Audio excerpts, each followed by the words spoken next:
Dubai കിരീടാവകാശിയും ഉപപ്രധാനമന്ത്രിയും പ്രതിരോധ മന്ത്രിയുമായ Sheikh Hamdan ഇന്ത്യയിലെത്തി. ന്യൂഡൽഹിയിലെത്തിയ അദ്ദേഹത്തിന് ഊഷ്മളമായ വരവേൽപ്പാണ് ലഭിച്ചത്.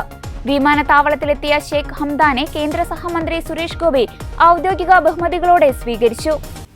ദ്വിദിന സന്ദർശനത്തിനായി പ്രധാനമന്ത്രി നരേന്ദ്രമോദിയുടെ പ്രത്യേക ക്ഷണപ്രകാരമാണ് ഷെയ്ഖ് ഹംദാൻ ഇന്ത്യയിലെത്തിയത്. ദുബായ് കിരീടാവകാശി എന്ന നിലയിൽ ഷെയ്ഖ് ഹംദാൻ ഇന്ത്യയിലേക്ക് നടത്തുന്ന ആദ്യ ഔദ്യോഗിക സന്ദർശനമാണിത്. പ്രധാനമന്ത്രി നരേന്ദ്രമോദിയും വിദേശകാര്യമന്ത്രി ഡോക്ടർ എസ് ജയശങ്കർ, പ്രതിരോധ മന്ത്രി രാജ്നാഥ് സിംഗ് എന്നിവരുമായും അദ്ദേഹം കൂടിക്കാഴ്ച നടത്തും.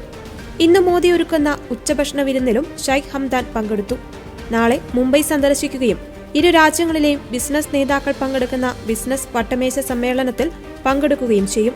മുതിർന്ന ഇന്ത്യൻ ഉദ്യോഗസ്ഥരുമായി നടത്തുന്ന കൂടിക്കാഴ്ചയിൽ ഇരു രാജ്യങ്ങളും തമ്മിൽ ഉഭയകക്ഷി സഹകരണം വർദ്ധിപ്പിക്കുന്നതിനും വിവിധ തന്ത്രപരമായ മേഖലകളിലെ പങ്കാളിത്തം ശക്തിപ്പെടുത്തുന്നതിനുമുള്ള വഴികൾ അദ്ദേഹം ചർച്ച ചെയ്യും.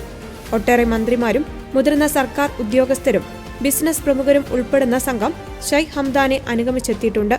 കഴിഞ്ഞ വർഷം സെപ്റ്റംബർ 8-ന് അബുദാബി കിരീടാവകാശി Sheikh Khalid bin Mohammed bin Zayed Al നഹ്യാനും ഇന്ത്യയിലേക്ക് ഔദ്യോഗിക സന്ദർശനം നടത്തിയിരുന്നു. സെപ്റ്റംബർ 9-ന് അദ്ദേഹം പ്രധാനമന്ത്രി നരേന്ദ്രമോദിയുമായി കൂടിക്കാഴ്ച നടത്തുകയും ഉഭയകക്ഷി സഹകരണത്തിന്റെ വിവിധ മേഖലകളെക്കുറിച്ച് ചർച്ചകൾ നടത്തുകയും ചെയ്തിരുന്നു.